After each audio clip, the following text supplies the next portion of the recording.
In three, in two, in one. And welcome everybody to the very first FrameCast of Not Given a Flying Fuck. As You Drew put realize it. you've just been YouTube demonetized, right? I'm not even monetized because my channel is below 1,000 subs, so I don't give a Oh fuck. shit! Freedom on the FrameCast. Oh wow! So yeah, There's some healthy shots fired. So yeah, like right here, I'm sitting in a different place because it's really, really hot these days, and I couldn't be bothered to go and sit on the couch, set that all up because I'd be sweaty all over. And Drew's PC was like, "Hey, that sounds cool. Not giving a fuck. Let me just shut down." Yep. Yep. Good times. Thanks, PC. Pat. You know, like you can always count on your PC to malfunction the moment that like you really, really need it. Yeah. Is there some sort of logic behind that? Yeah, it's called fuck you. It's called Sod's Law. I could do with this thing not breaking right now. Oh shit, it broke. So yeah, how are you doing these days, Drew? How hot is it at your place? It's like, okay, so right now by my desk it's 28.7 degrees C.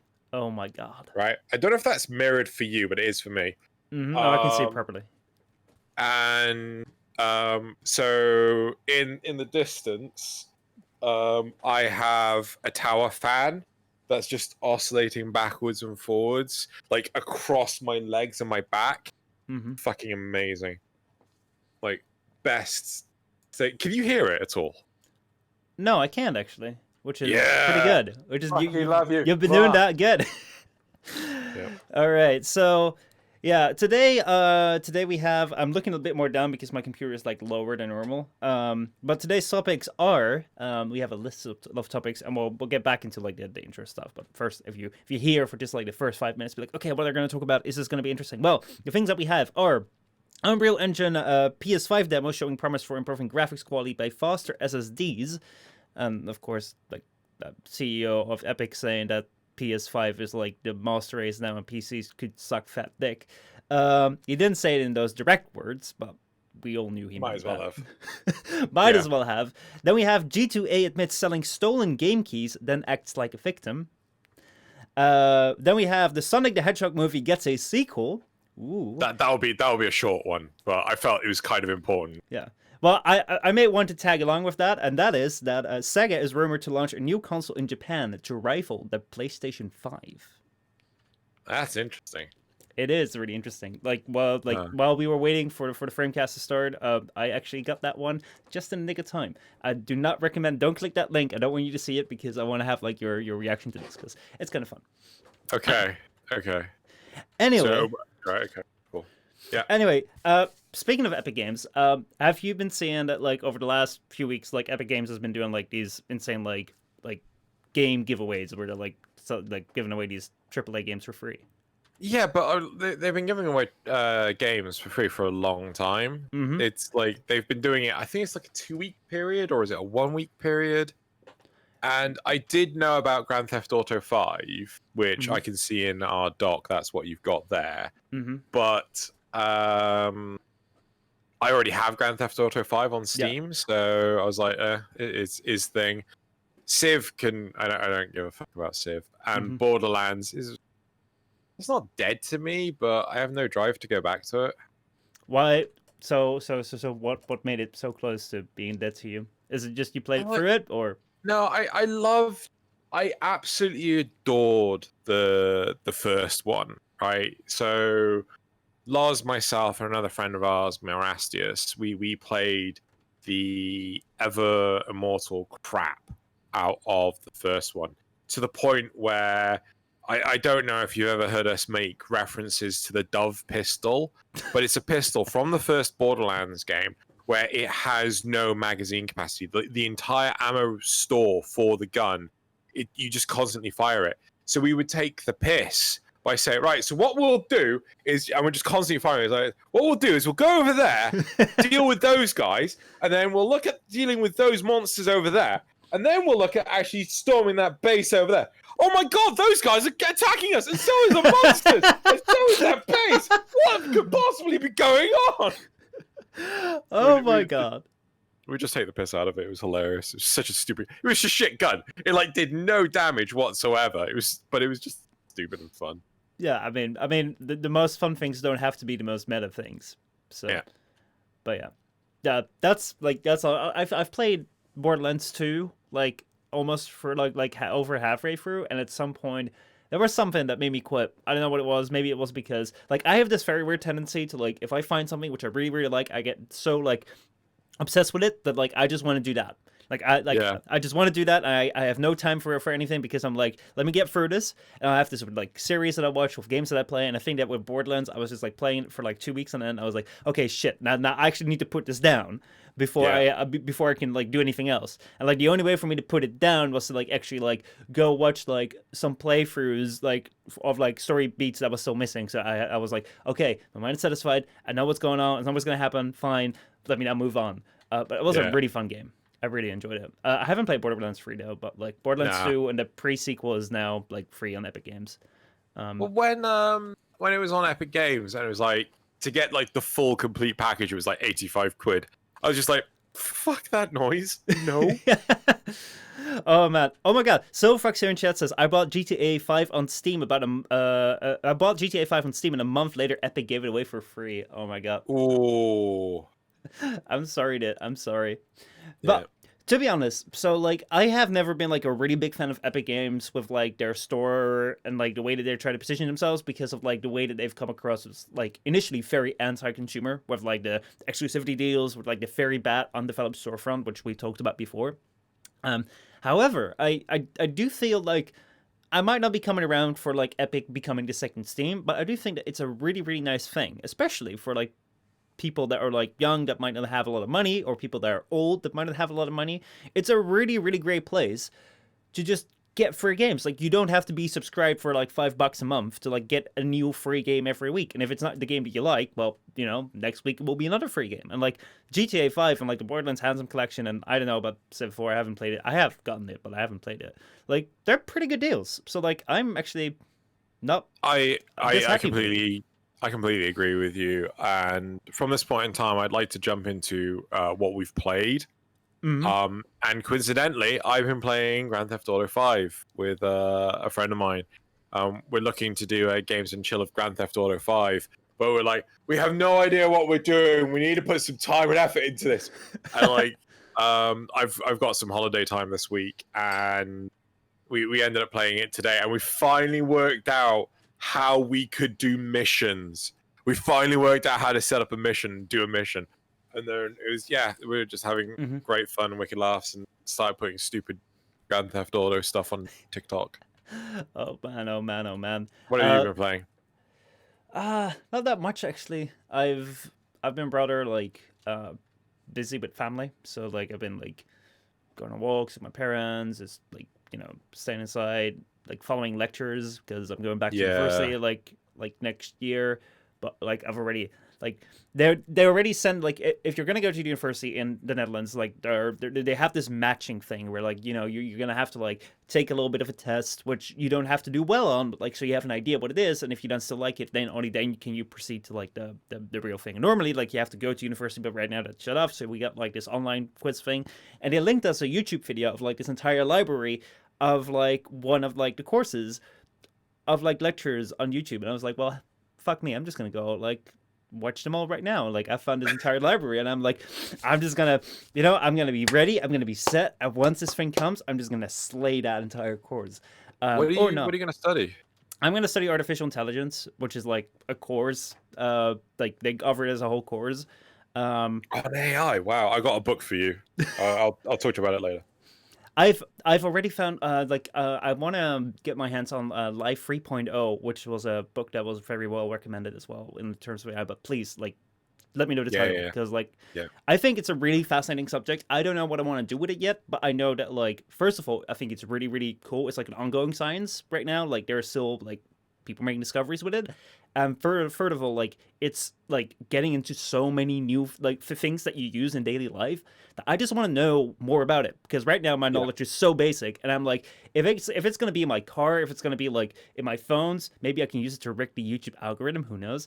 You know, like I want to know more about it, because like if it's so prominent in my life and I know so little about it, I would feel really shit about it. So that's why I'm taking it, and like it's gonna be fun, I guess. I don't know. I haven't taken it yet. I'm just following the course, and so far I'm liking the lectures. So yeah, that's what I've been doing.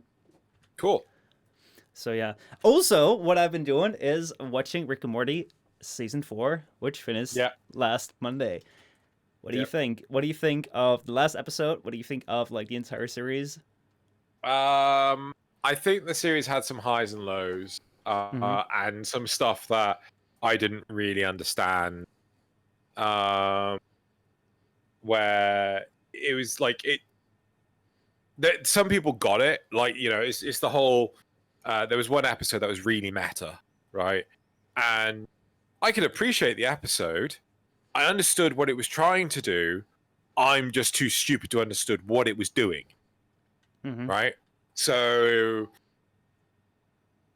sorry, I've got my hay fevers just because I went outside. My hay fever's gone absolutely nuts. So I'm sniffing all the time. But there were some episodes. There was this episode that just happened, and the last episode that I was laughing near constantly. And yeah, there was some earlier episodes as well, like the whole like for Christmas with the whole dragon thing. Oh, That one had me like near pissing my pants that laughing. was really, really good. So, yeah, it finished already. Last Monday was like the last episode that aired in like America. They also have air times like somewhere else for the UK or so, but like I mean, once it airs in America, it airs worldwide. You know what I mean? But to be honest, like this season was like a little bit weird because it was split up, of course. But also like I felt like previous seasons had like a stronger narrative, like driven through them. So like I was watching like episode 8 or 9. I was like, oh, so we're still like doing like random episodes that don't really cohere together. But hopefully like there's probably gonna be something like where there's somewhere is gonna be like build up to like a season arc, and like it just didn't feel like the season arc was coming. And I was like, oh shit, it's like episode 10 now. What they're gonna do? And I have to say they did do like a really interesting take on it. I don't want to like go too much into spoilers for some people that haven't seen it, but like Yeah. they did go with like something that is somewhat finale worthy. And I think that looking back, like especially like the interfamiliar relationships between like the Smith family and Rick are like probably have been like the main focus of the season. And like I'm curious where they take it in like 2 years time, or I don't know when they're gonna be coming back with like a new season. But I liked it. It was good. Sad it's over Agreed. now. So yeah. Let's We're get on it. season 5. We're on season 5 already. Like seriously. Yeah, let's get into topics because there weren't that many comments on the YouTubes, or like none. So if you guys want to comment on the YouTubes, feel free to do it. Then we can talk about it. Even if your comment is like, "Hey, I'm kind of like wanted to say something right now." We can talk about it. I mean, we can talk about what the beep says here in chat. It says, bro, can you start an argument for me? Do you think Payday 2 is a dead game? What do you think, Drew? I don't know. I don't play Payday 2. I've played it like years ago. Like I don't know what the state of it is right now. Like if there is very little multiplayer going on right now, it's gonna be like it's not very live. But like I don't know. Haven't played it. Can't say anything about it. It was quite fun though. I don't know if you're able to play games on it, then no, I don't considering it dead. If you have to wait half an hour for a match to be made, then I'd say it's on its deathbed. Yeah. But I mean, hell, you might get Payday 3 at some point soon. It's been out for a long time. Yeah, I actually maybe at some point I should check it out. But anyway, let's go to the topics. The very first topic at hand. Unreal Engine PS5 demo showing promise for improving graphics quality by faster SSDs. Now, this thing has been like spoken about for like a little while already because this came out like half May, I think. Back in May, Epic Games showed a tech demo of their new Unreal Engine 5 with a live played game on the PS5 called Lumen of the Land of Nanite. This was a fully playable title, which like they always say with these demos, but I like to believe them. That showed two new tools, which was Lumens, a dynamic global illumination tool, Nanite, a virtualized geometry that lets artists import video quality art and assets and then put them into your Unreal Engine. So like basically, let me see if I can like grab this thing and like show it to you guys. Basically, like the idea is that like they can put like everything that you see in like a cutscene or in a game, or like while you're working for the game is like polygons, like triangles of like objects that will make out the details. And like they say that this engine is capable of doing like taking so many more like triangles and putting it in place to make higher details. So let me see if I can like share that in a moment. But yeah, the main idea is that the PS5 can render a huge amount of polygons. Here we go. I already spoiled that. Including detailed rendering during gameplay thanks to the PlayStation 5's SSD that can push data speeds of up to 5 gigabytes per second. And this led Epic CEO Tim Sweeney to say that the PS5 is far ahead of high-end PCs. What do you think, Jordan? I thought SSDs on a SATA connection was 6 gigabytes per second. Or is it 6 I'm not gigabit? gonna... I don't know. It might be 6 gigabit, but I don't... even so, yeah. like, I mean, by the time the PS5 comes out, the PCs they're just gonna be able to blow this out of the water. Then you've got like, was it M2 SSD chips, right? So they're these special SSD chips. You can get like upwards of like 1 terabyte, but they typically cost twice as much as a standard SSD on SATA or serial ATA, and they can go so damn fast that they can effectively be additional RAM for your computer. They are so fucking fast. Let me see if I can actually quickly see what M.2 SSD speed. So, so apparently I was not as right as I thought I was going to be.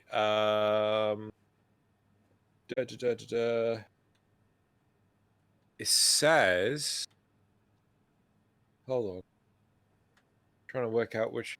So it says that the standard is 4 gigabytes per second for an M.2 SSD chip. So in that case, like the argument kind of holds up, where it's like, hey, it's faster than like the mainstream thing that there is out right now. And I honestly think like when it comes to like the consoles and it comes to console hardware, I think that definitely initially, like right now when we get like a new console launch, like the price to value of the hardware parts that you're getting is probably going to be pretty good, because most of the time these consoles are built to like last for like a bunch of years. Mostly like I don't know what the average life cycle is for like a of like a platform, but most of the time like I think it's between like 5 to 7 years or something, and then they move on to something else. So like they gotta have something that works like right now, and like 7 years down the line it's still gotta like work and deliver games with like a good style. So most of the time like the things that you're getting are kind of like well specced out. If you were to like rebuild them on like of your own as a PC, like probably you would be more expensive off. So like this right here was like the tech demo. I'm gonna like show it here in the background. It honestly looks pretty amazing. But that being said, like I think that every tech demo is like shown off to like be amazing. So like I don't really know what to like necessarily look for. Before you do, right? I want to highlight that there is a lot of power behind this engine that they're showing off, and things like the sheer volume of polygons that they're using to dynamically generate this terrain and things like that. It's fucking phenomenal. Don't get me wrong, but I cannot in any real world believe that games developers will utilize the engine like it's being showed off in a tech demo, right? You know, it is what it is. I mean, like the tech demo itself is like made to like show off like the most insane features of it, so it's gonna push it to its limit. That won't be like Well, one of the biggest footage, right? It looks like the movement of the playable character. It's so like it's not being played by a person. This is being roller coaster. This is a roller coaster ride by someone. Like, you know, it's not a person behind a controller. This is just the computer doing it itself. This is a benchmark more than it is an actual playable demo, and the whole thing is scripted. So there's no processing in the background. I think like one of the biggest things I remember. Do you remember Star Wars: The Force Unleashed? Did you ever play it? Okay, so one of the big things before Star Wars: The Force Unleashed eventually came out was the technology that you could manipulate surfaces based on the texture you gave the surface. I mean, like this is a wood texture. This is a stone texture sort of thing. So, like, if you had like a 2x2 square, right, and you gave it wood, and you threw a stormtrooper at it, the wood would break, it would fracture, it would splinter, right? You do it with metal, and the metal would just bend, right? So you've thrown, you know, it gets dented and things like this. This was a huge feature that they had put into the game engine to facilitate this cool combat system and everything. And like the idea was that with lightsabers, you could slice the piece of metal, you could slice the wood, so on and so forth. The whole thing was just ripped out of the game engine, all of it, right? Because they wanted it to run on consoles, and the consoles couldn't hack it. So nope, the whole thing had to come out.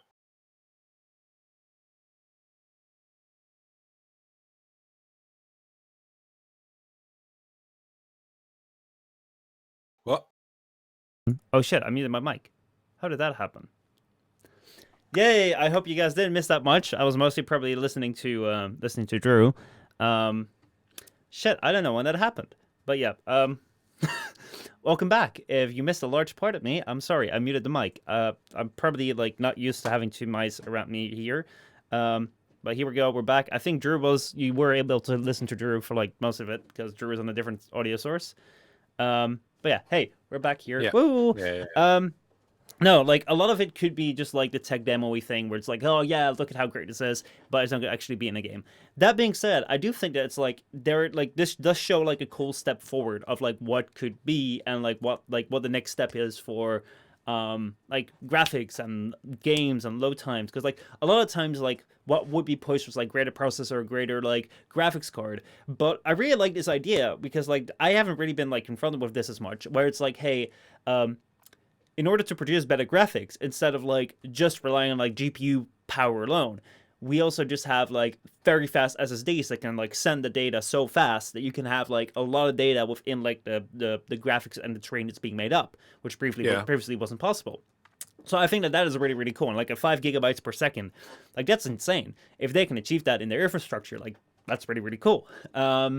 So I think that's a really, really awesome thing to look at. Acknowledge. Yeah. To acknowledge, to be like, hey, I really like the path that you're going down to, and what can this mean for PC? What can it even mean for like load times? I think that like load times previously were like bottlenecked by like the amount of like data that the storage system, like the HDD at the time, the hard drive could push up to the computer. But now it might be bottlenecked by the bottleneck is typically between what's commonly referred to as the North Bridge. Mm-hmm. Is it the North Bridge? No.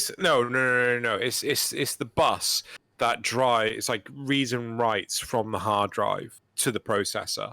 So like if you can widen that bus, that channel for data to be able to come in and out a lot faster, then you can make a computer a lot faster, sort of thing. So You also have which this is the North Bridge. It's a chip that is typically located to the north of your motherboard, which is used to feed data between your processor and your RAM, and vice versa. So the fatter that is, the more you can transmit to and from your RAM. The speed of the RAM itself often, slows things down. So if you've got slow RAM, or cheap RAM, it's typically slow. There's lots of different components that contribute to speeding up a PC. Like sometimes someone's running even not having enough RAM, right?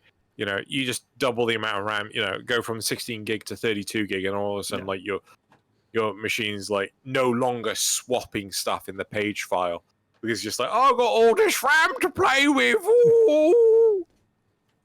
Yeah.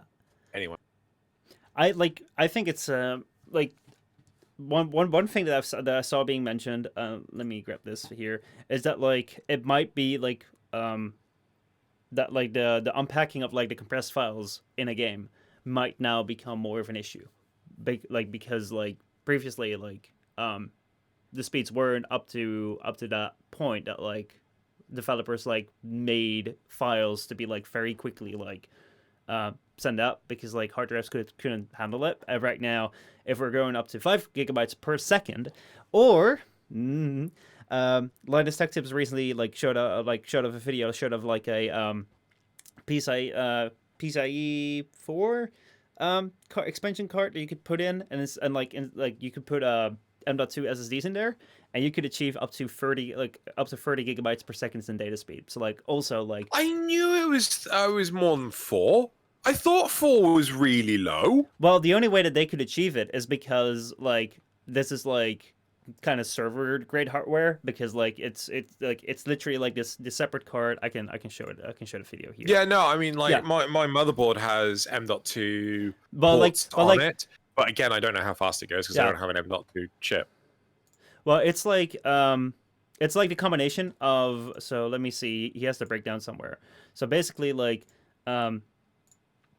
they're gonna have you're gonna have in this thing.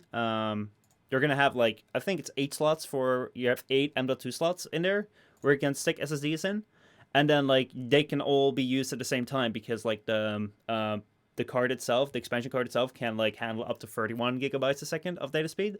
So they can all be used kind of in parallel, and it's kind of they're being added up together. Crazy.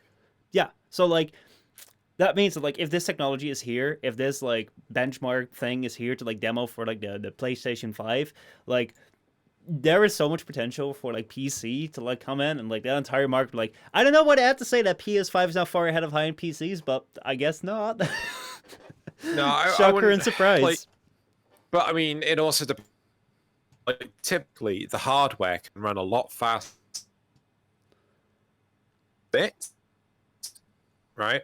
So you get some hardware AGP ports, right, would run about a quarter of the speed that they should be able to. PCI ports, they were typically all these interfaces, they're built with so much capabilities, but the software used to control them, it's so piss poor that it's just why is this the whole bug with oh god, it was years ago. There was an exploit found in Intel chipsets, or Intel chips rather, where you could basically read some of the data out of certain parts of the chip where you shouldn't be able to through things like a virus. So Microsoft put in a patch to get rid of this, but in doing so, not only did they burn out a load of different AMD processors, they also just slowed it down to the nth degree, and it was what the shit is this? So yeah. Did you also hear about the Thunderbolt vulnerability?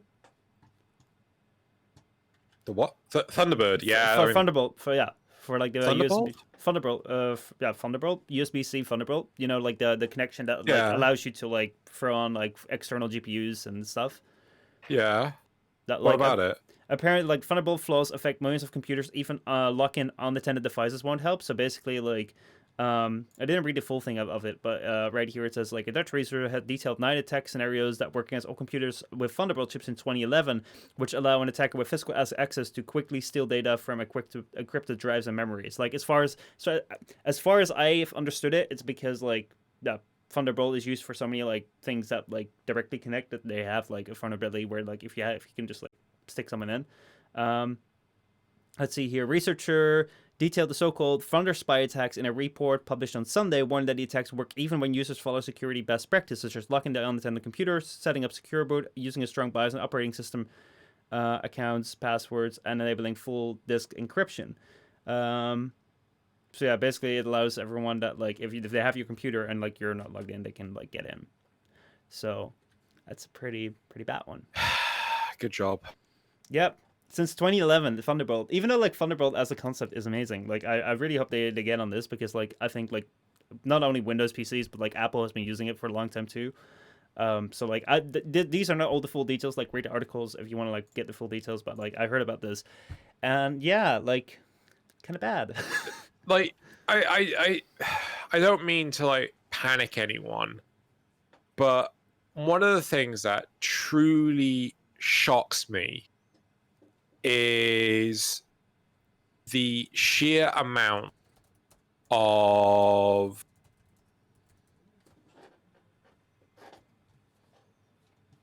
how do I say this?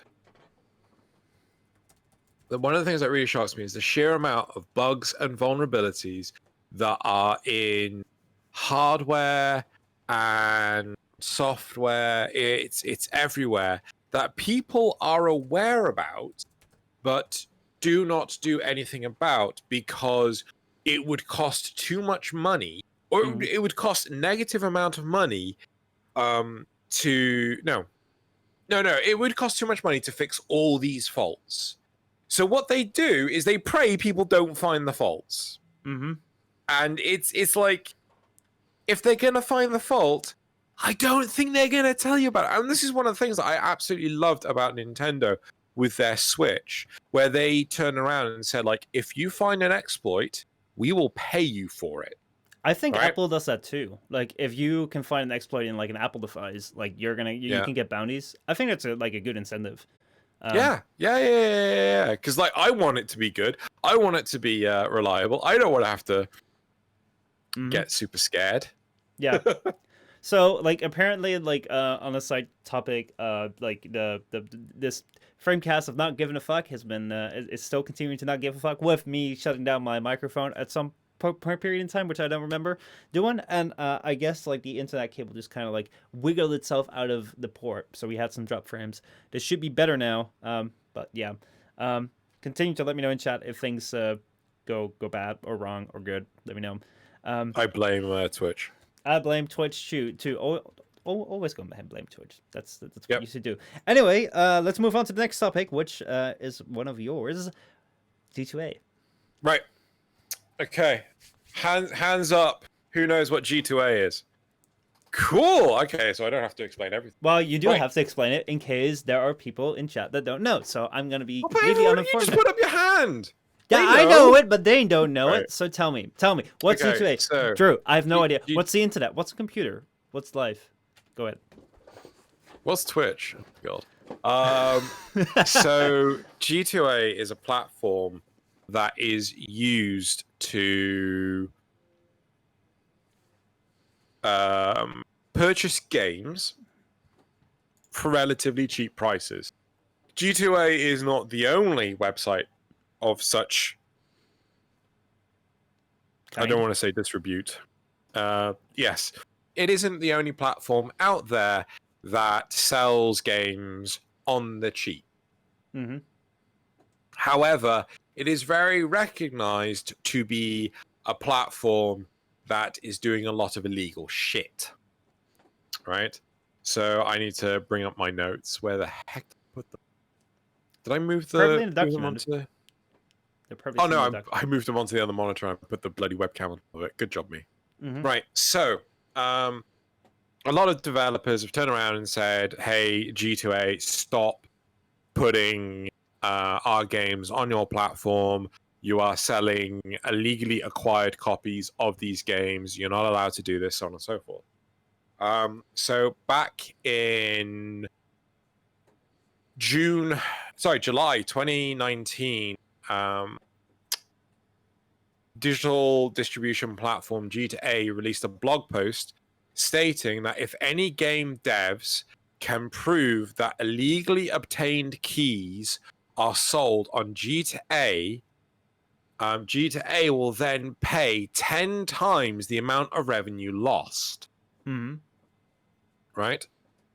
And G2A also state that, they don't sell illegal keys or anything like that. And they also said that they had found an impartial third party that they felt comfortable to go through and audit all the traffic and so on and so forth, all the evidence of both sides, and effectively be an arbiter to decide whether or not G2A actually needed to pay out. Right? However, on May 20th, the post was modified and to announce that the Factorio developer, Wube, I don't know how you pronounce the name, software, was actually acting on this offer from G2A. Mm-hmm. And the post was modified to state that the 10 times revenue loss offer was only for a limited time. So that was never originally in the original post, but it got modified to be in there. And the reason why it took so long to resolve the issue was because they had to find a impartial third party to conduct the investigation. And it was like, hold on, but you said originally that you had a third party. It never stated anything about there being a time limitation or anything like this. And really, G2A, and now G2A are acting like they're the victims because, because it hurts the developers, it hurts us. We're on the side of the developers. No, you've been pocketing all this money, right? From the illegally obtained games, right? All the illegally obtained CD keys. How can you justify pretending to be the victim when you've racked in a truck ton of money? So I don't know where to if you got the numbers, but I believe it was there were some numbers of hold on, let me see if I can find this. It was 39,000. Due to a stolen keys. If you go into the link, Mm-hmm. right? What you call it? The video has loads of different pieces of evidence in the description. Okay. I think that they had G2A confirmed that 198 copies of Factorio sold on G2A in early 2016 were indeed illegally obtained. So yeah, I think it was a certain amount, which wasn't all that much higher. That was that they had the illegal that they sold, and that was a large fraction of it was illegally obtained. And they're going to be paying them out around $40,000. Now, I've never used G2A because honestly, I might have been there once or twice, but it kind of looked shady. No. It does. It looks shady as fuck. Actually, it's Are you gonna bring it up? Yeah, I'm gonna see if we can try and bring it audience? up to see what it looks like. Games to X's right here, boom. So yeah, I'm not gonna say myself that everything on the store is illegal because I do not know that and I don't want to get in trouble with them. Let's see, whatever this is, but as far as I've been aware of G2A, it was a thing that if you had a game key, you could sell it through G2A. That was also a platform that offered you to sell things, or because I can't imagine them necessarily finding buyers to literally buying. How do you even get these illegal keys? Like, how do they get them, and how do they like sell it? So What's their business model? I um, wonder. I can't be 100% sure about any of Hmm. this. Well, let's just say that in your opinion or in your. Well, no, I mean that. So way I can tell you about stories of like way back when, Hmm. right? Um, so back when piracy was a booming, right? Hmm.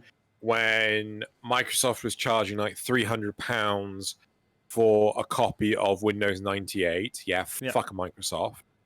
Um, the one of the big, um, sorry, my brain's just frozen entirely.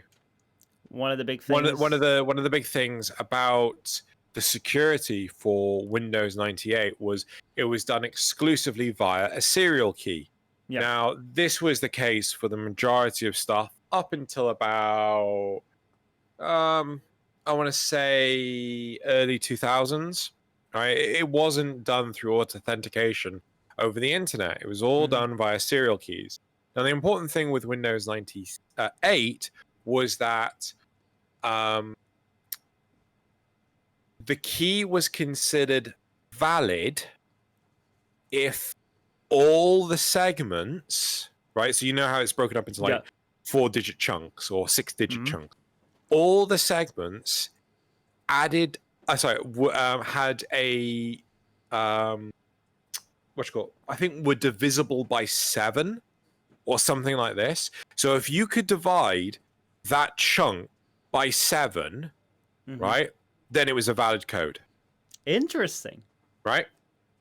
It was either that, or if you divided it by one number and it had a remainder of 7, then it was Yeah. again a valid code or something like. I can't remember the exact thing, but the whole point is that the authentication, it was discovered. The people worked it out, and I wouldn't be surprised if people could work it out based on having a sample of serial keys. So if someone bought, so if a bunch of people collaborated together, like, oh, you know, you've bought a copy of it, I've bought a copy of it, they've bought a copy of it, and then they put the keys together and they sort of like, well, what's the common pattern behind this? You can break down and work out what the thing is. Now, in this day and age, it's a lot harder because most serial keys have a method of validation. So, in order to play Half-Life 2 when that first came out, you actually had to validate it with Steam, and it was Yeah. online. So they would have like a repository of these are all the serial keys. And they would check how many people have, does this key legitimately exist? And it would go online. And that's when piracy moved away from using serial keys to basically working without the validation, right? So Yeah. basically, it would just go, oh, yeah, it's valid, right?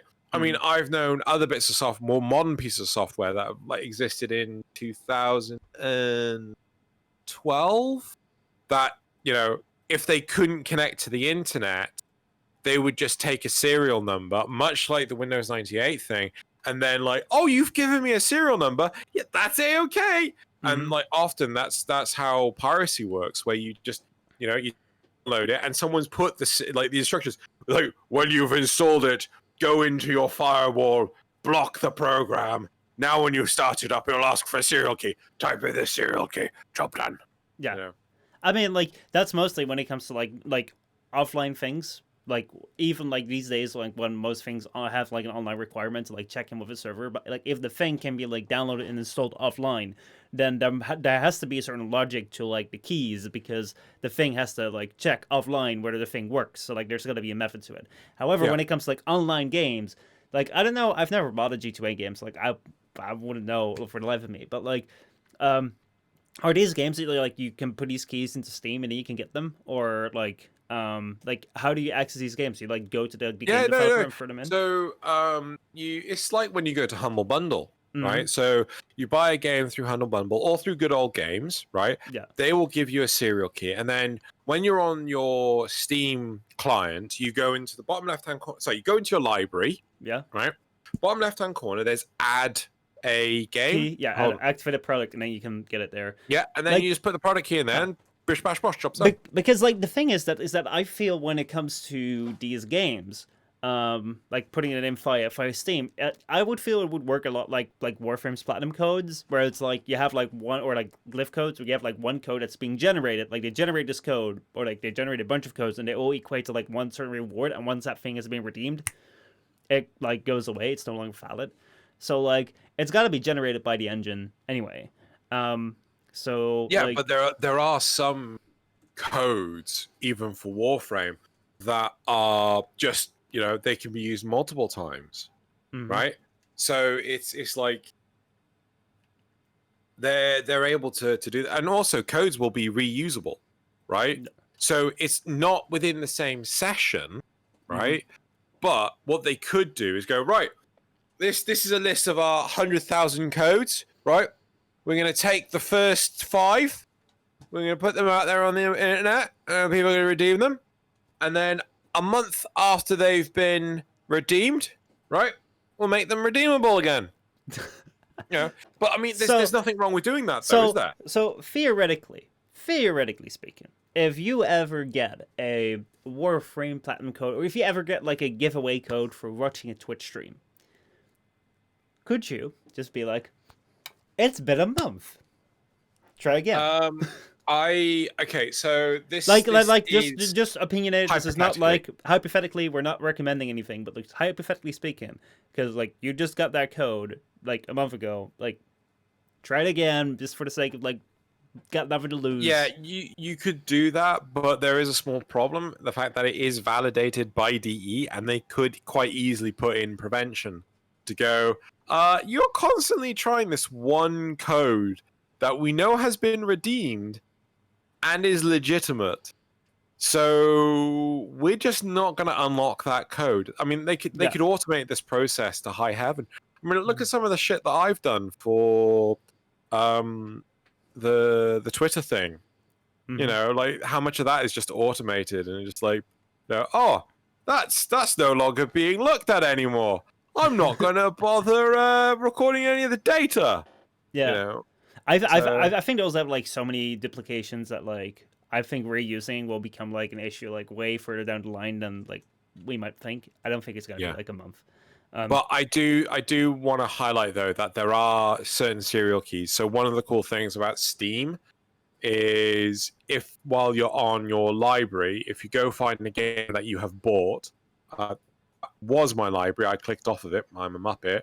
So if I go look at Nier Automata, on the right-hand side, no, it was on the right-hand side. Is it the gear? No, is it the eye? There is a way. Oh, I'm gonna have to work out how you do this.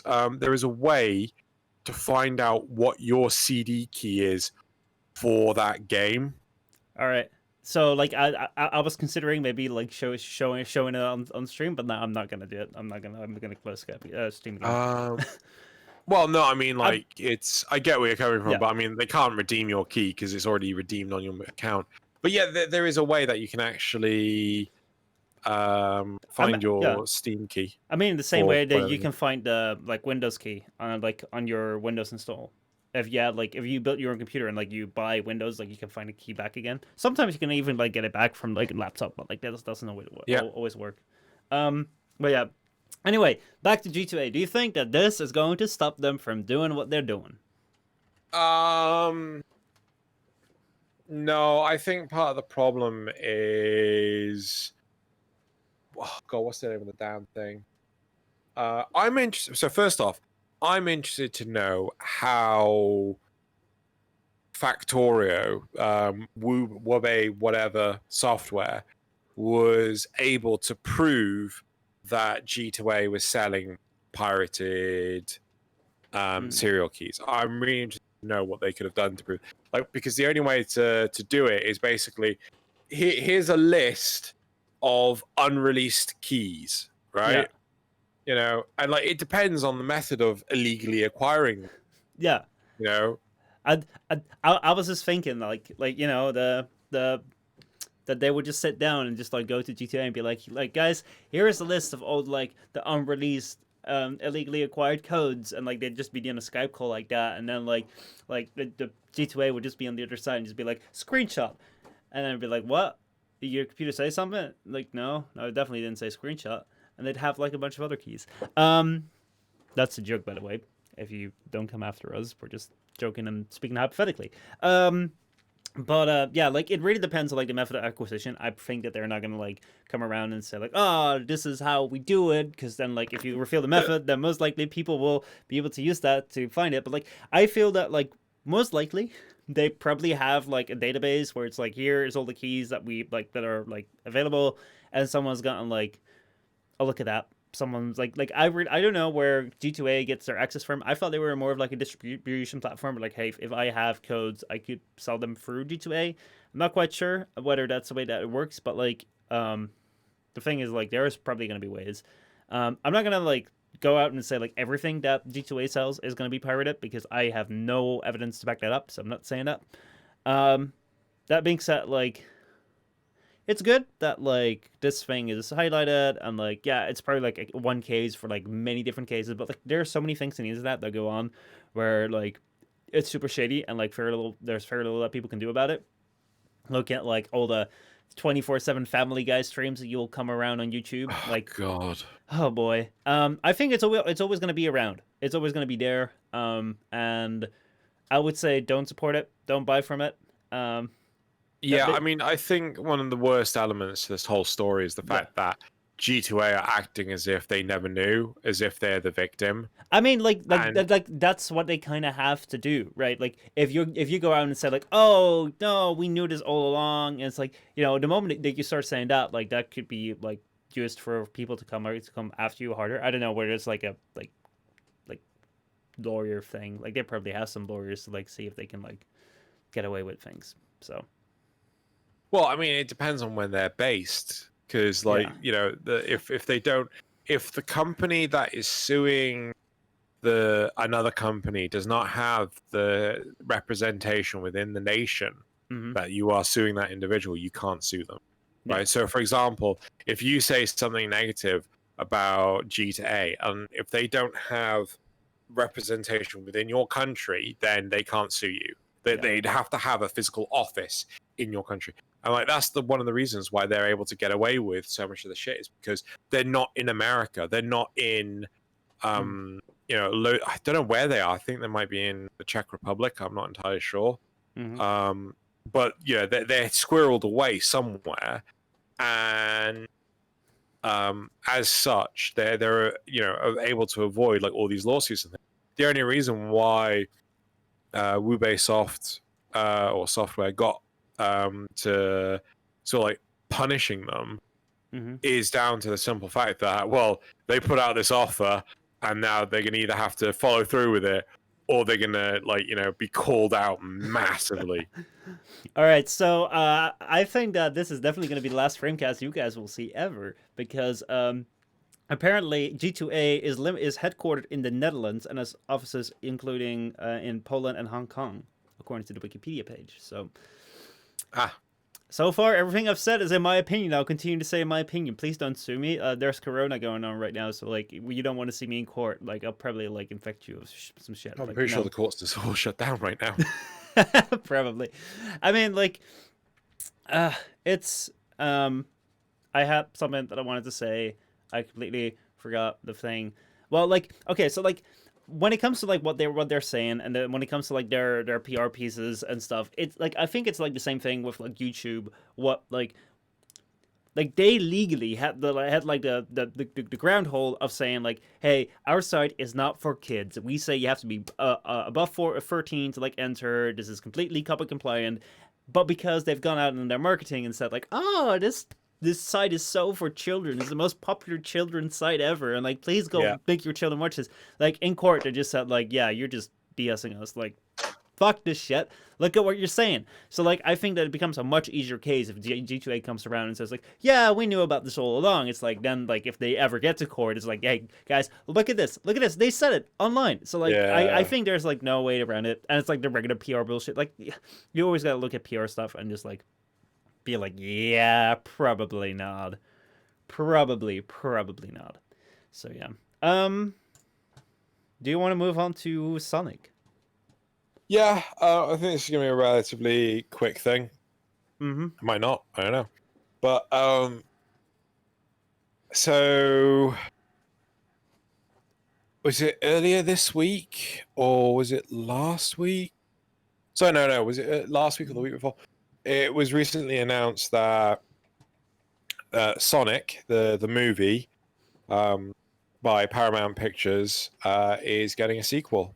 Ooh. So not many details are confirmed as of yet, and I think it only made like 75 million Mm-hmm. on the opening weekend. Oh, let's get box office mojo up. Yeah.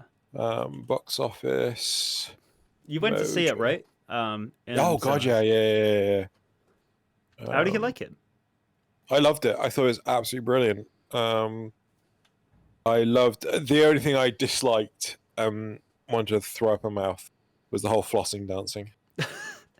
I heard it Um, occurred like 2 times in the entire movie. Um, I only remember it once. it's Um, it's a kids movie after all. Like or aimed at them, so they're gonna try and incorporate that popular Fortnite culture. Which like yeah, no, thank you, please. so they, God, I'm trying to work it out. It's hard to tell. I mean, you can just Um, take a look at what what they earn entirely.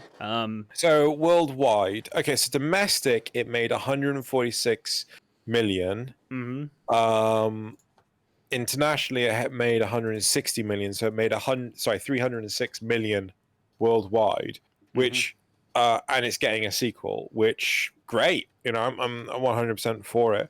Its budget was 85 million. Mm-hmm. So yeah, I'm super happy it's getting a sequel. I'm super pissed off that it's getting a sequel and Warcraft isn't, but I'm super happy because to me this means that I feel a lot more video game titles will start getting the recognition that they deserve to start seeing sequels. I mean, yeah, there's also the Resident Evil movies. I knew there was a franchise out there somewhere that I was forgetting. Mm-hmm. We're going to ignore all the Uwe Ball movies because they are gross and disgusting. But I'm super happy that Sonic is getting a sequel. Yeah. Well, I think that like the moment I saw Sonic, like I haven't seen the movie yet, but like when I saw this movie coming up, especially with like the first and second trailer and all that sort of stuff, it was very reminiscent of like Detective Pikachu, which was like also Yeah, one of the first ones that did rather well. Um, yeah.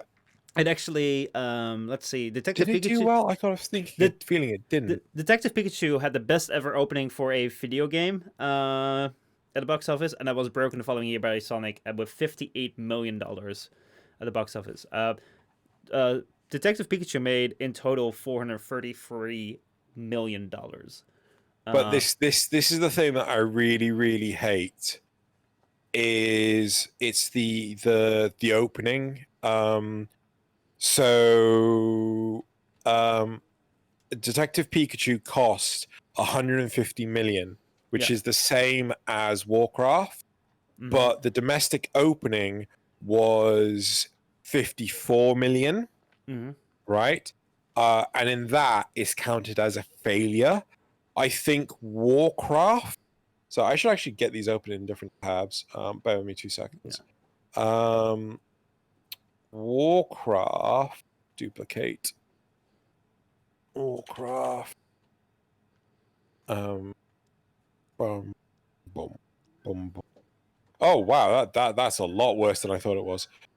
Right, so Warcraft apparently was 160 million as a budget. Made 24 million domestic opening, right? But made 439 million worldwide, right? Yeah. It was, I think, China's fourth most watched film, Mm-hmm. right? In the cinema, which is saying something for China, Mm-hmm. right? Yeah. Um, Detective Pikachu, 150 million budget, 54 million opening weekend, 433 million Well. worldwide, and then Sonic 5 million budget, 58 million opening, 306 million worldwide. Yeah. And it's like, you know, Warcraft beats the other two, but, you know, So like nah. the thing that I feel is that Detective Pikachu kind of set a trend which Sonic followed, and I think that Sonic got a huge boost out of like their marketing, whether that was a strategy or just was thrown at them. Like it was an amazing chance that they took, and like it got the internet behind them and got probably a lot more people to watch the movie because like, oh hey, they changed it, let's go watch it. Um, so like they both had some good success. What I think that like Detective Pikachu and the Sonic movie have for them, which is like I think probably like the one of the new things where like video game movies can have like an attachment into, is that like they're both franchises that are kind of aimed at kids, Yeah. but they have like a fan base that can like recognize like the like Even elements. the adults can go and watch Yeah, it and well, enjoy it. well, adults can go and watch it and find like elements that are references to the game. So like what you see is like the story overall. The story within these two movies isn't the greatest. It's like not the most well thought out. It doesn't really even like relate entirely to like, oh, this is exactly like a video game story. Mostly what these stories are is like they take like a very recognizable thing, a feature from like the game, which are Sonic or like the Pokemon with Pikachu as like the main thing, then make them like in a cute CGI thing, and then like center around with like a couple of like pretty well known like celebrities, like pretty well known actors within it, and then give it a decent plot, and then like make it an enjoyable kids movie that like adults can watch as well and be like, oh hey, you know, they've flaws, but that's a kids movie, and hey, oh my god, I recognize this thing, I recognize that thing. So it's so like like the tone of it is very lighthearted. Kids can enjoy it because like an animated character, and it's like, you know, there's a couple of like A-list celebrities in there to like make up for maybe the subpar plot that's in there.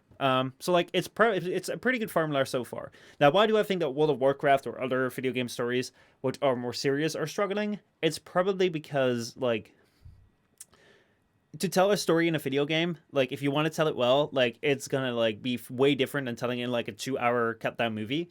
And I think that like comics initially had a really tough time to like translate comics to like the big screen, and we saw them struggle for years and years and years with that, with like comic book movies that were just like, oh wow, yeah, sure, that's something. And now Marvel and DC have turned around and made some really good movies.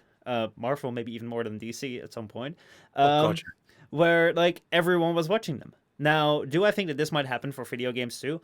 I don't know. I think like the big hurdle for like serious video games, with serious lore, where like the lore is actually like worth making a movie about because it's so serious, might be like a bit much. Like you're gonna have to find an efficient way to like still stay true to the official like lore and like give people what they want, but like make it accessible, because a lot of lore within video games comes from you playing the game for tens to hundreds of hours, comes from you like reading codices, comes from you reading like lore subplots, comes from you like playing for the sequels. That's not true though, because like, you know, Metal Gear Solid, I mean, you know, that is you just basically experiencing a movie as long as you position your character in the right place at the right time. I mean, Warcraft is full of plot. It is just rampant with plot, and it always has been. I do feel that in this day and age, we are pushing further and further away from plot-driven games because players are less interested in plot and more interested in just doing the thing.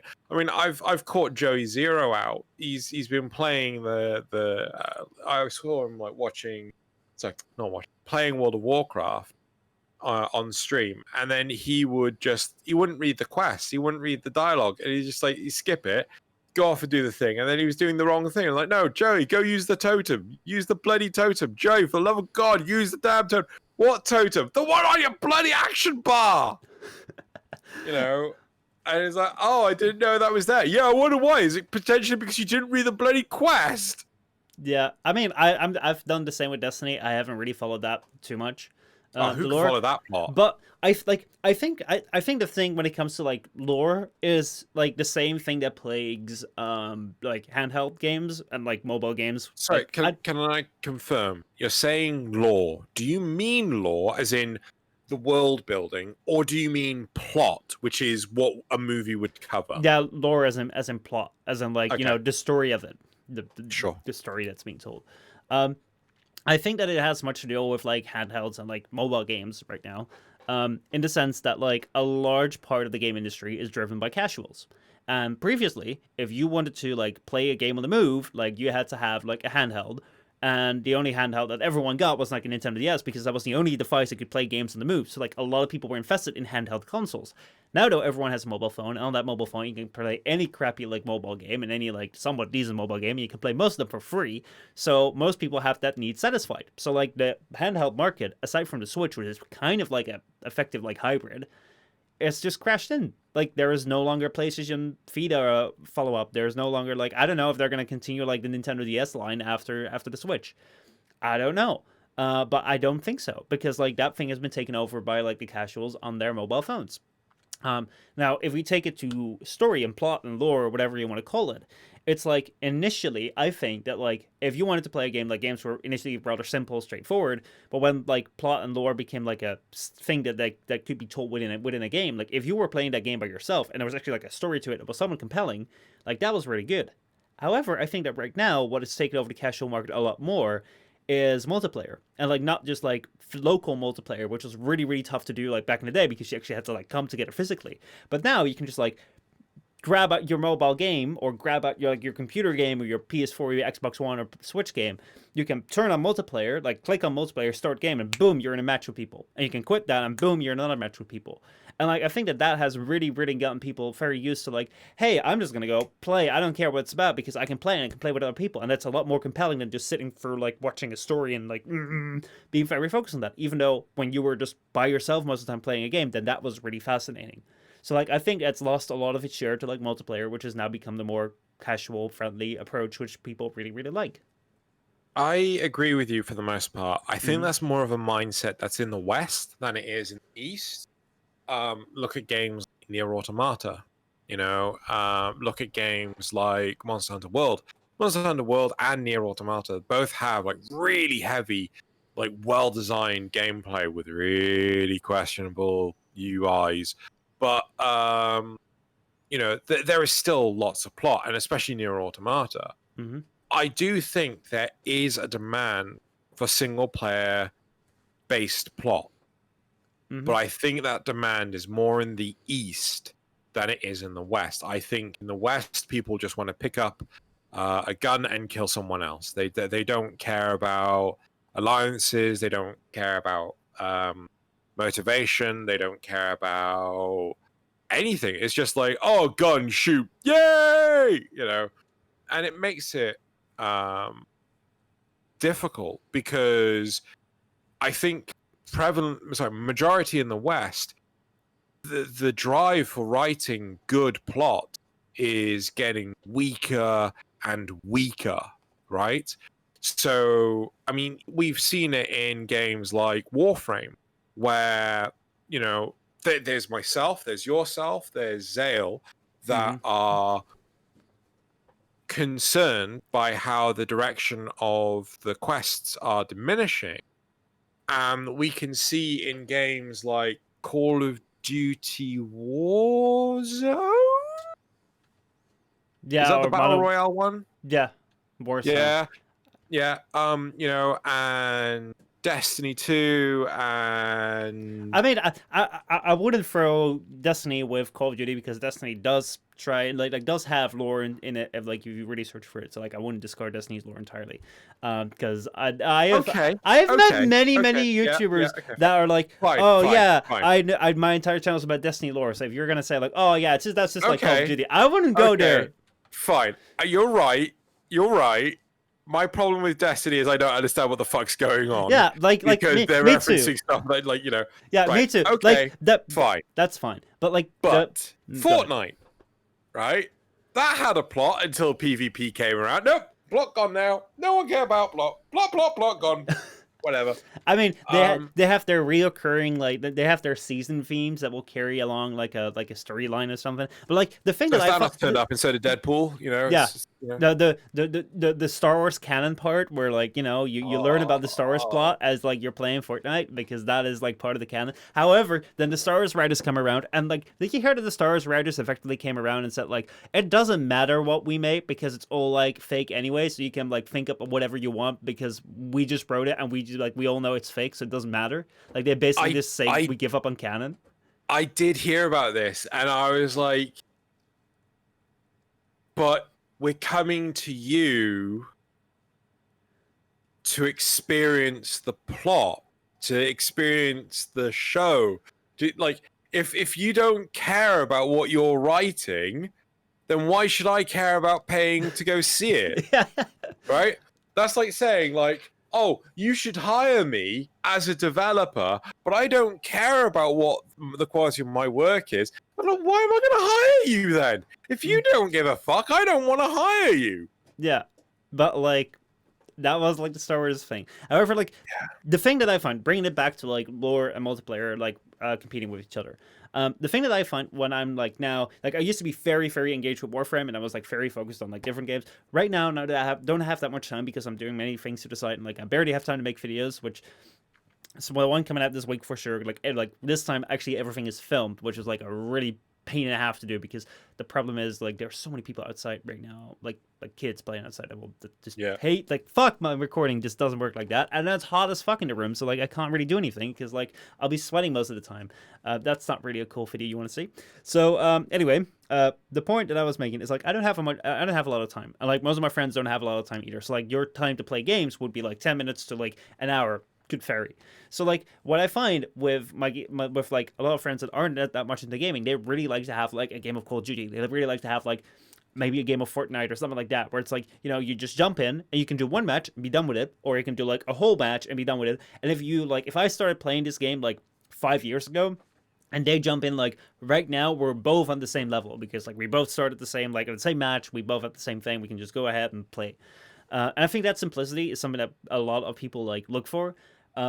That being said, like I do think like for sure there's always going to be a demand for like lore in games, but like the thing with demand is like if it's a niche demand, like it will suffer under like the tone of like the general grip, and we've seen that in games of Warframe. We've seen that with many different things. That being said, if you really want to enjoy good lore games, like there have been really good ones coming out, like a lot of times. I would say like Persona is a good series. I really want to play Persona 5, but I would love to like be able to play that on handheld. If Persona 5 ever comes to Switch, I'm buying that immediately. I don't care how much money I have. I'll go in depth for that because like that was a really good series.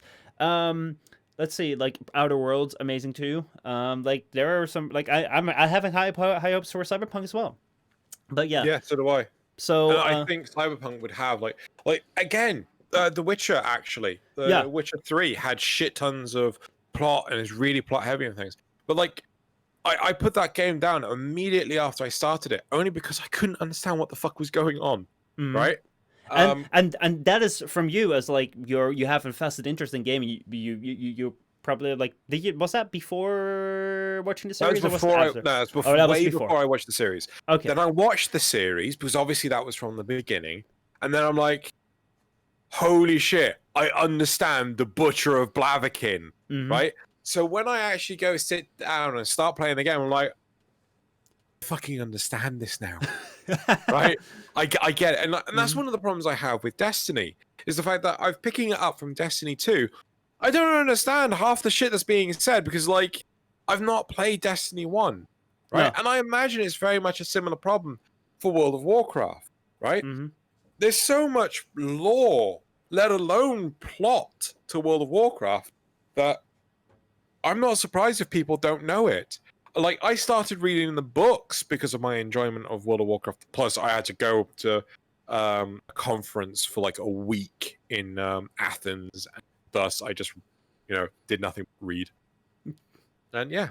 Yeah, I mean, like, see, that's the thing. Like, you play The Witcher initially without having seen the series, and you're already like an interested user. Like, you already are interested in these games. You're already used to like seeing like lore games. If it's someone like many of my friends that I know that just like to play a game, like casually, which is like probably like the majority of the market, like the majority of people are just going to be playing games casually. Like they're just kind of like, yeah, it's cool, it's cool and all, but like they will have no idea what's going on. They're gonna be like, that person that you're watching a movie with, and like you're 5 minutes into the movie, you both haven't seen it. Like, hey, what's going on? What did it? Who's this person? What are they doing? And you're like, dude, I'm watching this at the same time as you. I have no idea. I don't know, man. I don't know. Um, but yeah, anyway, let's see. Cindy Famous says, in conversing of lore, I have two questions. Number one, could it not be that the interest of lore in the lore of a game, both plot and world building, is dependent on the interest that a person has in said game? For example, person A has interest for the lore of World of Warcraft, whereas person B does not. Then there will also be the fact that some are interested in the plot and not the world building. Many Skyrim players are not interested in the Elder Scrolls lore, whereas others do. I think there is actually a valid point to this, but I think part of the problem is the perception of the game. So, for example, I've been playing World of Warcraft again, and even I feel it looks a bit too cartoony these days. Mm-hmm. Though, to be fair, I look at most games these days, and I'm like, why does not everything have a 30,000 polygon butt like 2B in Near Automata? This is not destructible. This is not acceptable. This is not acceptable. But I get where you're coming from, because like it's difficult to understand everything from a new player perspective when you're playing it partway through. Like even Warframe has this. The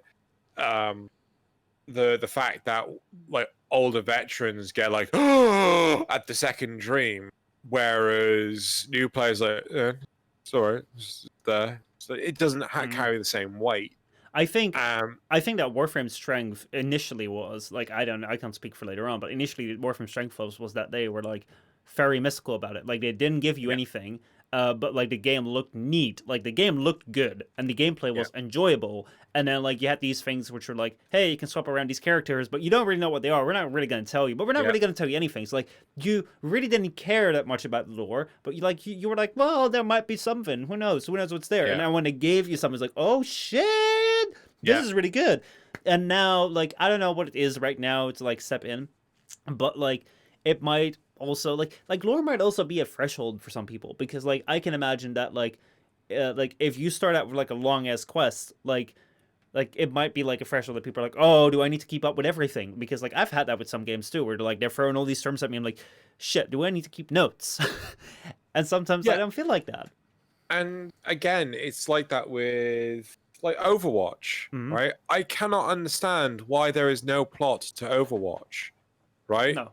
Oh, Seriously. but it's a hero shooter, like but Tracer is part of Overwatch, whereas Reaper is part of Blackwatch. Why would they be on the same team?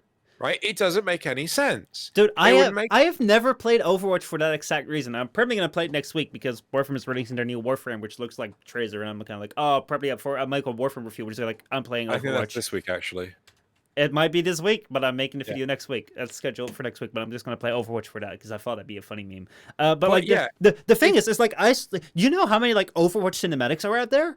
Like they look like I saw them before I ever saw Overwatch, and I was like, dude, this should be looking good. Like this is some like real good cinematic stuff. Like I want to know the lore of this. So like I got Overwatch like booted up. I looked into it. It was like, is there any campaign mode? Is there any story mode? And there's none. And I was like, right. And what's the point? It's like I mean, yeah. I don't understand it. Like I don't understand the drive to ignore plot when it's all about beating up other people. Like I just.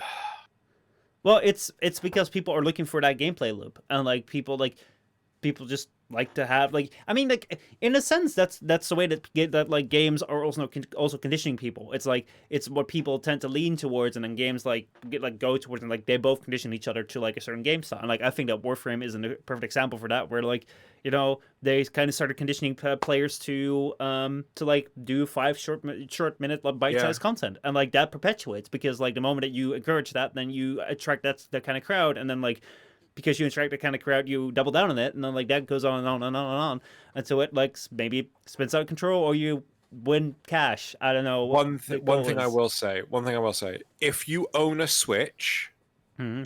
and you like story-driven games, look into Astral Chain. Right? Okay. I played. Like it was difficult for me because I kept on getting disturbed, and I just had to Hmm. constantly hang up the phone. But I love Astral Chain. It's a brilliant single-player game, and I want to play it again at some point. I might just turn off my phone for the weekend to play it. You should. You should. You should. Um, Yeah, let me see here. Senji Fema says the second question would be, because she had two questions, could the way certain games tell the story be problematic in promoting the plot? Some only tell it for dialogue or cinematics rather than for the gameplay itself. The world building is often left to the player choosing whether they want to learn it or not, like often left to like read codices or like read like little panels. Like, I dislike the way that the plot is built into something like Doom Eternal, where it's on the side, because the second mission you get to, you're introduced to these like this an entirely new race of people, right? That I could only conclude is on another planet, right? Yeah. But the game doesn't tell you this, and as a result, like I had this lingering question in my head of, but why is this happening? And often to me, when I watch a movie and things like this, a perfect example is Star Wars: The Last Jedi, right? Yeah. Half of that movie could be is entirely based on one key moment, which was a stupid thing where the general said, so the general was asked, "What's our plan?" And she turned around and said, "Hope." Right? This is a key indication of incompetence. You don't just go, "Oh, we're gonna hope this bad guy's away." No. Right? But if she turned around and said, "That's classified," right?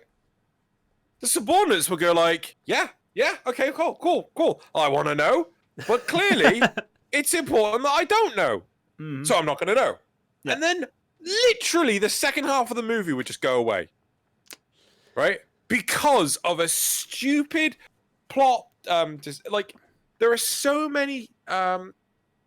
people should watch things like TV tropes, right?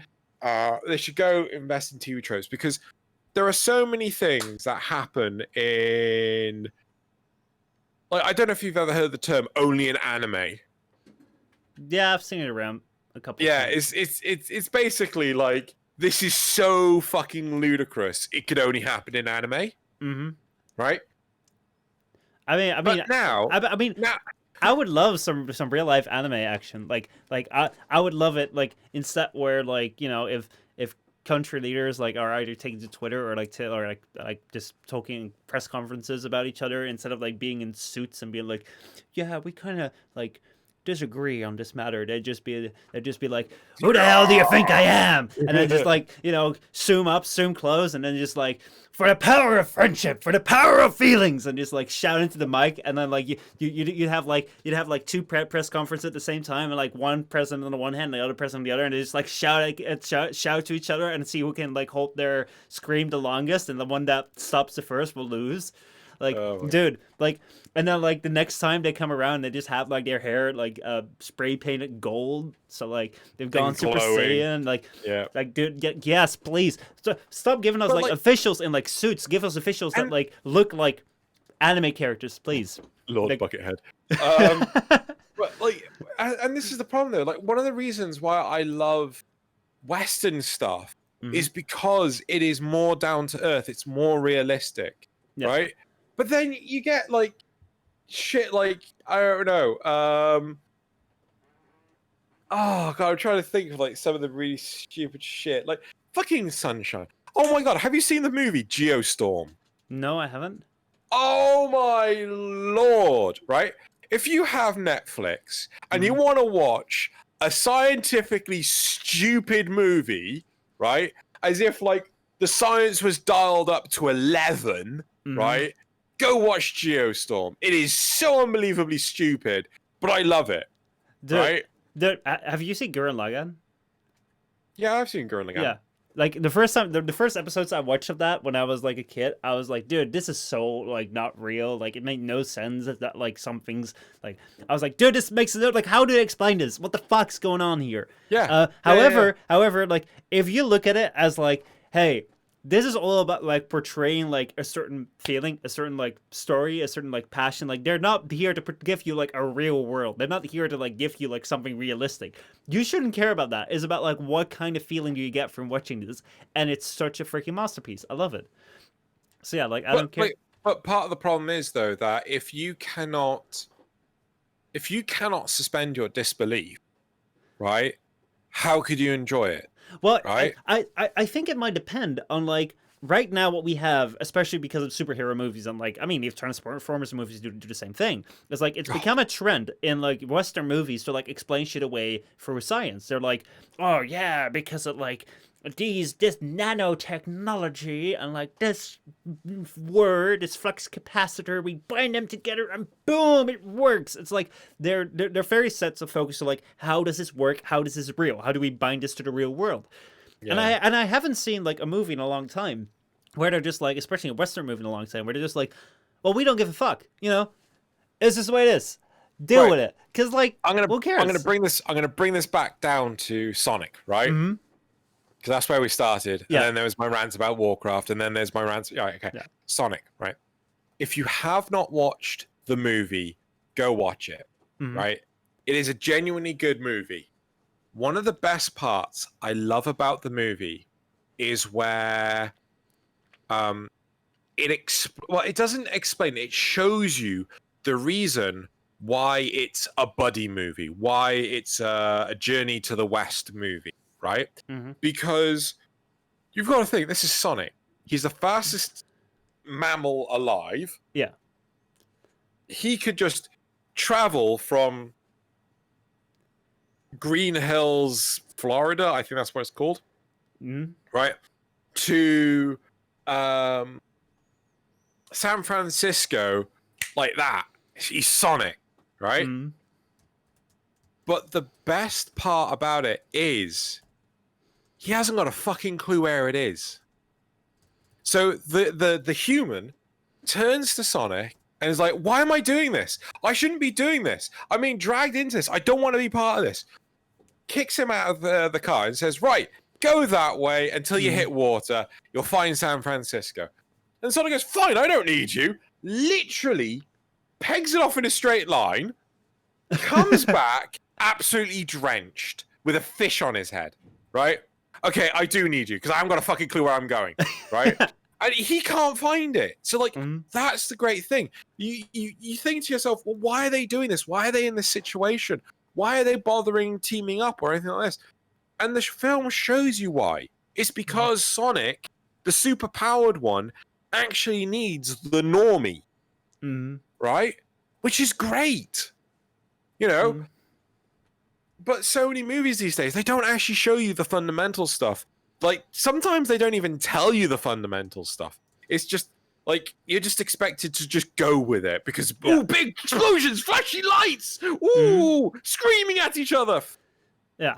I'm, like, now that you say that, I have seen, like, a trailer where, like, he goes back and forth and I'm like, yeah, I need you to like guide me around. That's a really great explanation. Yeah. But like the thing that I really like about Gurren Lagann is just like, you know, you have these machines, like you have these gunmen, as they call them, where like basically it's like this little like robot that you can just like, you know, sit in, like you can control. And, like, they don't go and explain away, like, oh, these things are controlled with, like, the flux capacitors. These things are, like, nanobots. And, like, if you combine it together, like, for nanobots, like, they can create this new thing. And then, like, if you crash it into the moon, like, you can create a new ship out of that because of that. Like, they're just, like, bitch, this is how it happens. You know, with the power of friendship, this happens. It's like, how do you control it? Like, how would you control, like, a literal, like walking, like, robot? With like with you sitting inside of it, like how would you control walking? Like you would need to have feedback in order to like feel like you're walking and stuff like that. It's like no, they're not gonna go in depth. Like you have two handles that you have and just push them to Yeah.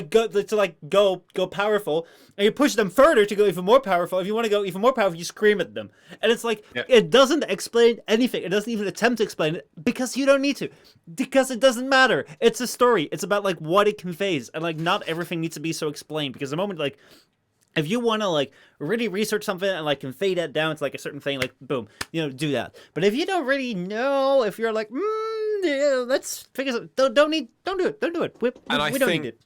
I think this is my last point. Yeah. I think that is why I prefer Geostorm over the Transformers movies. Right? Yeah. Geostorm is charming. It's charismatic. Right? It could take me out to dinner, buy me a drink, and yeah, I'd take it home. I'll take it home. Right? Transformers is dark, gritty, moody. Yeah. Megatron, I'm going to slap you. And it's like it's dull, right? That's why I couldn't give a shit.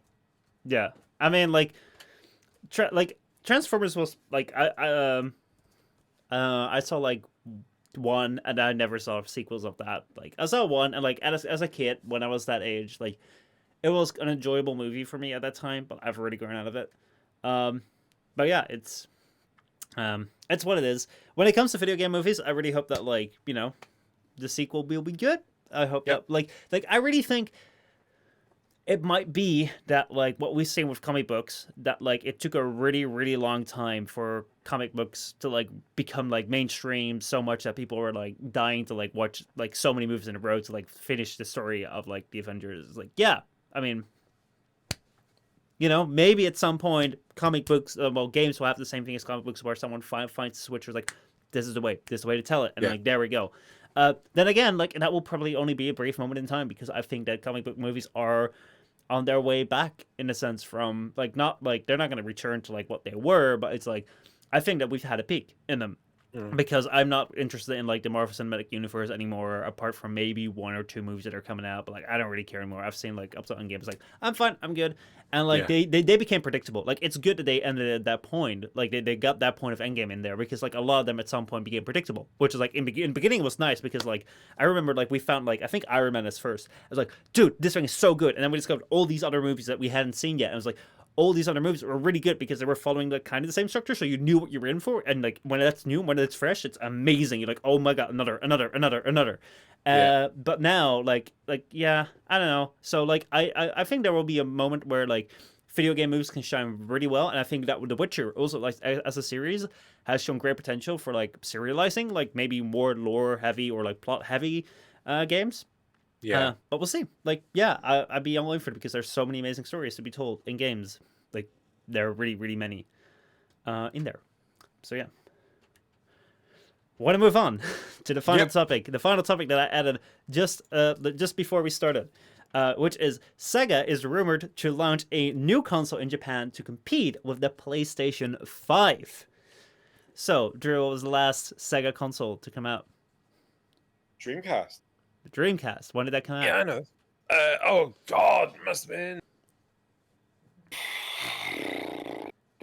2002, 2003, something like that. Mm-hmm.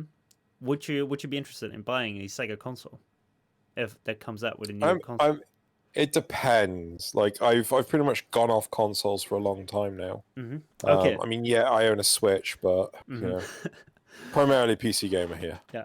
Okay, so, well, for the next gen of consoles, a Sega-branded console might appear to be the main rival of Sony's PlayStation 5, especially in Japan.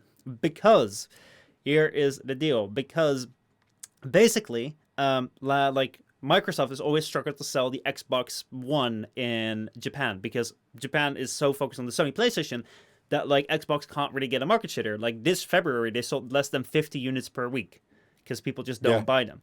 So what their next move is rumored to be is to rebrand the Microsoft Xbox Series X as a Sega console, so that the Xbox Series X will become probably like the new Sega Series X to maybe get a better foothold within the Japanese market. Now, there's not a lot known about this. There is a couple of like articles around it, but like we don't know yet. But yeah, like that is the idea. It would probably then be in Japan only, but like there would be a new like mainstay console, like one of the big boy consoles under the Sega name, but they would just be the Xbox though. But hey, hey, what do you think? This is the dumbest fucking idea I have ever heard. Right? Like, I could get that working in the West. I Mm-hmm. could get that working in Europe. I cannot see that working in Japan. Right? It's like, they're just going to see, like, this, say, like, it might work for the first week, Mm-hmm. right? But everyone's just going to go, but that's the Xbox, Yeah. right? Like, I mean, does that mean that Sega are going to have some exclusive games on the Xbox Series X? Maybe. I don't know. It's like it's so up in the air. Let's see. Um the 60th anniversary of Sega is coming around though. So like rumors are circulating that Sega also has a big major announcement forthcoming. So like it might be that they're like announcing this.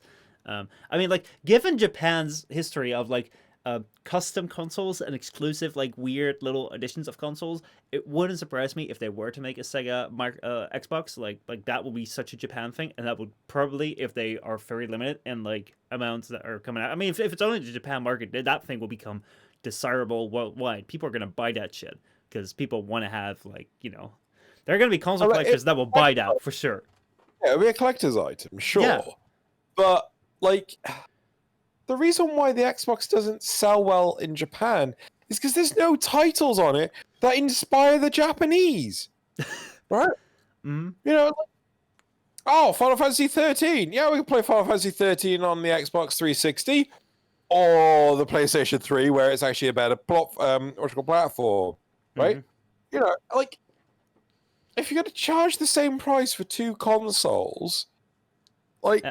they're going to go for the superior one. I think it might also be like, I mean, Sony is a Japanese brand. Like I can very well understand that like you'd be like, hey, let's get the Sony one. And I know that like Sony has a huge focus on the Japanese market as well. Like there's a lot of like Japanese only games that are coming out on PlayStation, or the PlayStation Vita had like the PlayStation Vita was actually doing really well in Japan compared to the West, and it's so many Japan only like releases that like yeah, like I can imagine it's a really tough market for like Microsoft to get into. So I mean, look, but they don't make it available to them, right? It's like it's not the fact that it's a Western product; it's the fact that there's no drive to it. There's no reason to like Jesus freaking yeah, like if you're a small indie studio, you're gonna have a harder time being on the fucking Xbox than you are on the PlayStation. mm-hmm. Like, oh, this is like fucking dumb shit. Like, jeez, fucking wow. Is that why you didn't want me to click on the link? Yeah, because otherwise you would have seen it already. You wouldn't have like reacted at all. You'd be like, yeah, so Oh that was my dumb. fucking god, that is so goddamn dumb. Yeah, it is. It is like, do they genuinely think that'll work? I don't know. With the 60th anniversary, the company kicking off on June 3rd, a major announcement is being teased. So like probably we're gonna learn tomorrow whether it's true or not. Like it is a rumor after all, but like the only thing I can think of, the only way that I can think it would work, is if Sega was able to produce games for the Xbox at a discount, like like there's no fee, right, for them to be able to do this. There's no licensing fee for them to develop for the Xbox or the in the West or in the East. That's the only way I can see this working. Right? Yeah. And maybe they have to have an influence in the development process for what the hell is that? The development process for the name of the thing I can't think of. The UI. Right? But again, like, oh god, this is such a stupid thing. Yeah, I mean, it's still a rumor, so like, don't take this more than just a rumor. But like, Oh yeah, yeah, the yeah. the idea would be that then like Sega's upcoming set of games would still launch across multiple platforms, so it wouldn't be surprising to see Microsoft strike a deal to populate the Xbox Game Pass with a few more Sega games to help sell their ecosystem within Japan. Um, but yeah, we'll see, we'll see. Like, I honestly like, I'd be happy to see this, like, another weird quirky console in Japan. Like, I'm not gonna say no to that. If it ever comes over to the West, just like, hey, if you'd have your fridge Xbox, like, would you not rather have that fridge Xbox and have an Xbox logo on it, but a Sega logo on it? Because why the Well, fuck not? that's one thing that always interests me, like the fact that people buy branded like hardware. So like, would I don't know if anyone here has any branded hardware. Like I've got a Super Metroid 3DS Mm-hmm. XL, whatever the thing is. Like, but that's the only one I've ever owned. Like my Switch is a plain one. My Xbox 360 has been a plain one. My PlayStation 2, my PlayStation 1, like they've all just been vanilla consoles. I don't even know if there were special branded PlayStations. I There, wouldn't be there, there, surprised. there probably were a lot of them. Like, I think it's a very much like a collector's item thing that like it's Yeah, just like for fuck people that that noise. want to collect that stuff. But like, I mean, like you wouldn't know about collecting at all. So like, yeah, I don't know how to like approach that subject. Like, yeah, as I said, the only thing I can see this as useful for is a collector's item. That's it. Yeah, but as I said, you're not really into collecting, are you? It's not like you have No. like shelves and shelves of stuff behind you. Anyway, but yeah, it's I'm curious. We'll see. Apparently announcement is tomorrow. I'm not gonna expect anything out of it, but I thought it like I saw that come by. Like we were waiting for the stream to start. I was like, yes, Yeah. that sounds fun. I mean, like I would like honestly like I would love to see something change within like the console market. Like so far, the console market has for a long time been Xbox, PlayStation, and Nintendo, and it would be great to just see like maybe some random new contender come into the game and be like, oh shit, here we go. We bring in something new, and I like. Now that consoles are pretty much becoming like just PCs wrapped in like weird like software, proprietary software, and like hardware controllers, like it shouldn't be hard to make something. Like why what would be stopping like Corsair from coming around and saying like, here is a Corsair console, and like they do something differently. It's a water cooled console. Oh my god, would you buy Well, a water cooled console? well, I mean, the important thing is it's value for money. I Mhm. mean, I don't know if you've ever taken apart a Xbox 360, but like you look inside of it, so much of it is empty space.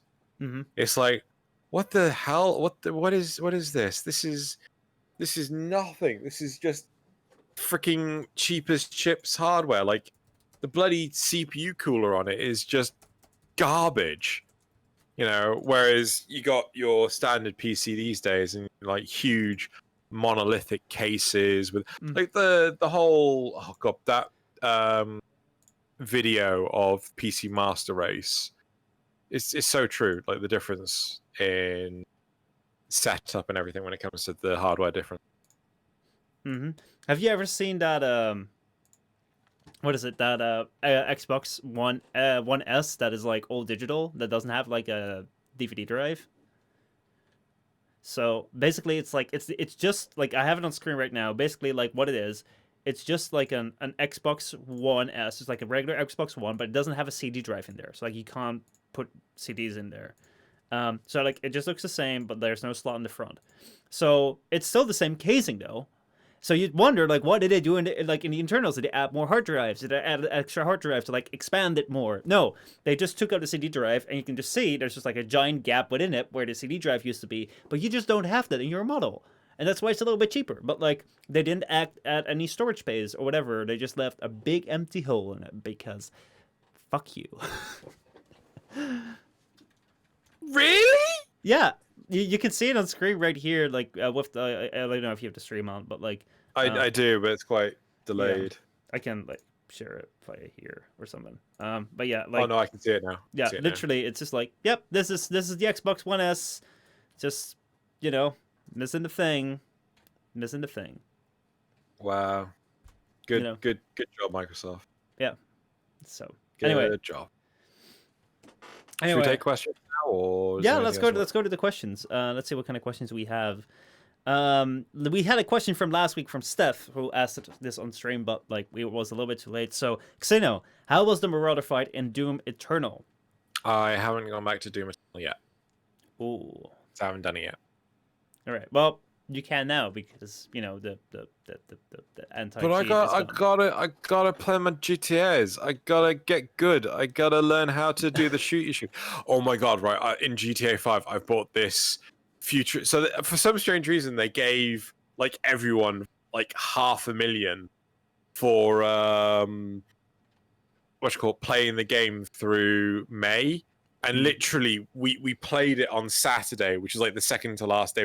So they gave us $500,000 in-game dollars, and we were playing earlier, and I discovered that they actually had this laser submachine gun, and I'm like, that looks chunky. I'm gonna buy that. I'm just gonna dump my $500,000 on that, and I did, and it was the best investment of my life.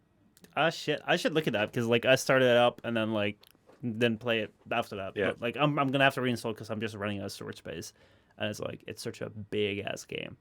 Yeah.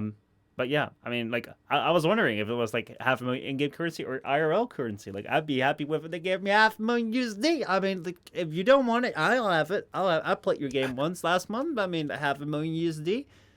I'll give you my PayPal. You can PayPal to me. You can drop it on my Patreon. That, like PayPal just freaks the fuck out. Like, why do we have $500,000 in all these accounts? Yeah. Hilarious. It'd just be one giant tax doxing scheme. It's like, oh shit, yeah, we're so way over the tax margin. Oh, just give everyone that played this month $500,000 USD. They'll be so loyal to the game. They'll bring it back in they'll give it back in microtransaction. They're like, oh yeah, good idea. Anyway. If you guys have any further questions, feel free to put them in chat. But otherwise, we're getting pretty close towards the end. I'm getting really, really warm during this. Like these days are insanely hot, man. Fan. I love you. You're amazing. Dude. I love my... Hopefully, it's like they say it's gonna be like tomorrow is gonna be a cloudy day, so like the heat's not gonna let up in the night. So that really sucks. But after that, it should really cool down to 15 degrees or something and should start raining, and I can't wait for that. So I hope you're gonna get that too. Like this is the first time that like someone in Holland and someone in the UK, I guess, are like begging for rain. Yeah, I mean, like, did I tell you about the whole situation with my my keyboard? No, what happened to your keyboard? Oh, so a Muppet, primarily me, knocked his drink over all over his keyboard. His 160-pound K70 keyboard, right? And it was short-circuiting, right? Shit. If you're an electronics engineer or have any form of electronics knowledge, you know that it's not that bad because the voltage that a keyboard uses is tiny. So you're not going to destroy anything. And you're not suddenly going to start getting Star Trek syndrome where you're getting boulders exploding out of your keyboard. So I unplugged it. I took it to my bath. I washed it out. The keyboard has not been this clean in months, if not years. Right? It is so clean now. Not spotless, but really clean. I then took it out and I put it at the foot of my windows. So, so you can see, like, I've got a giant ass. No, yeah, see, there's a giant ass window there, right? It goes all the way to the bottom, right? And I thought, what's the best thing I could do? So I got a towel, put the towel at the foot of the window, put the keyboard on top of the window. I waited half a day. And the thing was like 40, 50 degrees. It was so hot. Like it was bone dry, and it's working perfectly fine now. Yay!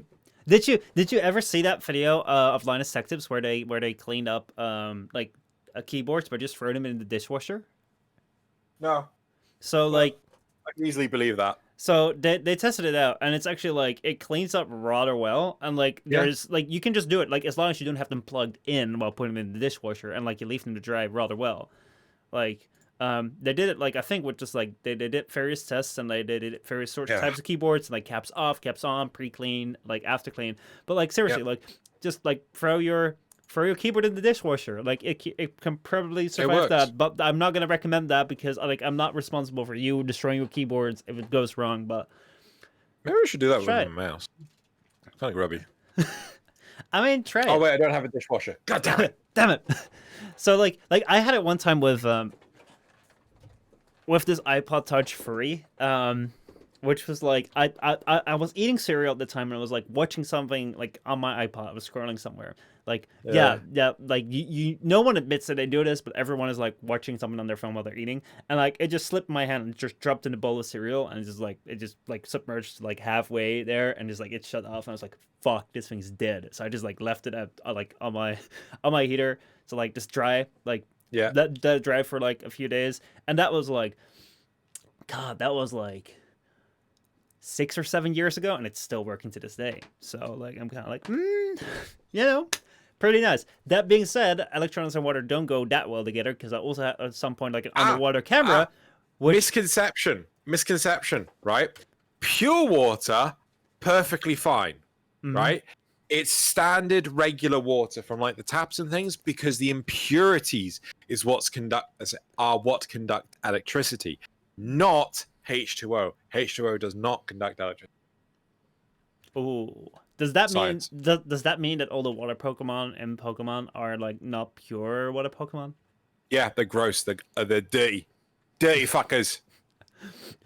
Can you imagine? I mean, there must be even a bit bigger call now for like pure water type Pokemon within like Pokemon because they will not conduct electricity and thus will not have weakness to like electric Pokemon. So you can just like you can just like rampage on like electric gyms and like make people feel like, oh, I got, haha, look at you with your water Pokemon. I got a Pikachu. You're like, I was you think. I was watching an anime where they're like what's called these knights of chivalry or something like this, and really good show. And at one point in time, there's an electric type knight and a water based type knight, and everyone was like, the water one has a disadvantage because they'll get electrocuted. And no, the knight was using pure water. The electricity was doing nothing. I was like, yeah, kicking your ass with science. Sorry. Right, I think, are we done? Are we done? It feels like we're done. I think that's the best fact to end on because I don't think that I think we've all learned something today that water doesn't inherently conduct electricity. It's the impurities that do.